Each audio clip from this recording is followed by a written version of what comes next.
Hey y'all, it is me, Stop, Drop, and Roll On, and I'm checking in. Yes, ma'am, yes, sir. The kid has been, first of all, I don't know. I know what I was getting ready to say, but what the real deal is I'm looking like kind of special because over here I have a tooth that wants to have some symptoms, and I'm gonna go and have that taken care of. I have going to be off next week. I have not had consecutive days off. I mean, multiple consecutive days off. Um, it's been about it's been over it's been about a year and some months, and that's too long to go without a vacation.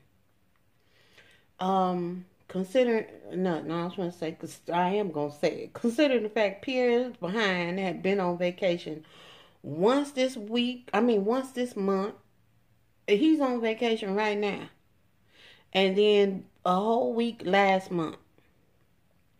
At Rascal, he will drop the gauntlet in a minute, and he will be like, nope. And it is funny to me. It's kind of weird or strange to me that men really have a tendency to they do things, but they also know how to cut it off and reel it in. And I will say, Pierre is real good about that. Just taking off whenever. And that's one, like, I don't know that I'll ever be as free with it as he is, just considering the fact of I'm doing actually better than I've ever done. Y'all don't know. When we first met, he if I sit down and ask him to just talk about it, he'll tell you just how bad um me and work was. I don't know where it came from other than we just had a work ethic. You know what I'm saying? And it just progressively got, for me, I think really more out of, it got skewed a little bit. So I am doing better on that aspect. Today, I wanted to do a different workout, but this here situation is right here where I'm pointing at. It was like a no. And I never even thought that a tooth could make you feel like you don't want to do nothing else except for, like, think about, y'all, let me tell you, when we were losing teeth when we were kids, my grandmother would just every day, when we tell her, Nanny, we got a loose tooth. And she do what we call a tooth check. And we go in there and she do this with her finger. It's not ready yet. And we just be like, see, in our mind, we are only in our mind thinking about the tooth fairy. That's what we was thinking about. She was thinking, on the other hand, about getting the tooth out without, some detriment. But all we could think about was, if this tooth come out, this is going to be like a 50-cent piece, or it's going to be maybe $1, or at minimum a quarter. That's for real. We were just out here in these streets, just like willing to get teeth yanked out our mouth for the price of a quarter. That's the kind of stuff we was doing. But we were kids, and we were just kids. So today I was sitting up here, I was like, oh man, Nanny, what in the world can you do for me? And I know she would be like, nothing. That's what insurance is for. We are not rocking teeth, because she would rock the tooth.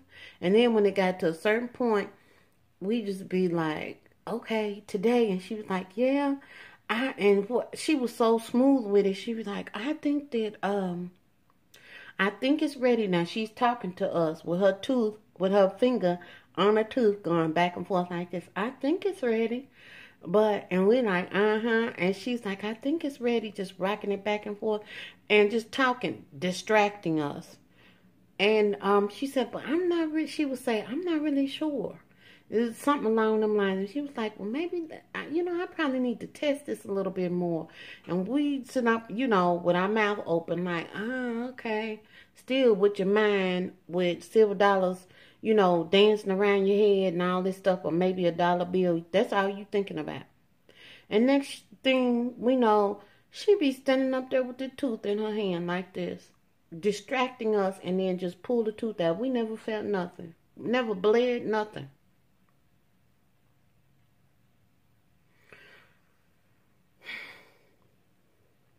That was just a memory that I had. I never thought I'd be on YouTube sharing about the tooth pulling days. But we didn't have that put a string around stuff and then close the door stuff. That didn't happen in our world. Nanny was it. But I did not feel like doing all that jumping around on the video that I had chosen. So I did do another 35 minutes on the elliptical. And I was in there doing the most. Pierre was looking at me like, what is really going on here? And I'm like, man, I got to get it in. And so I was supposed to have some salmon for dinner. And I was going to have like a half a cup of risotto and then a salad. And that's not going to happen for me. I just cannot see it. Just the thought of no. No. So soup is what the kid is having. I'm going to have some egg drop soup. That's what I'm having. And that's going to have to do, for real though. And since I'm off next week, I'm going to be reclined back in the chair, getting something seen about. Because I do not ascribe to certain things, stuff I don't play with, And so I'm just checking in to let y'all know on the hashtag FitToLove100 challenge that I still, despite of this stuff going all up off in here, was able to get my workout in. For real. And although I might not look like it, I am in better spirits than I was yesterday. And y'all just got to forgive me for that. But I was just really being tried. And when I recognized that that's what it was, I really just had to settle myself down. And I knew I needed to make the video, but I couldn't pull myself in quick enough. But I was ready to get the video made. And so y'all got to see me in some of my specialness. And I'm just asking y'all to forgive me for that. I really wasn't trying to be negative or mean-spirited or anything like that. But it was just a little too much. But I am getting ready to sign off. I will be checking in with y'all tomorrow. And everything. And I will talk to y'all later. And that's all I got.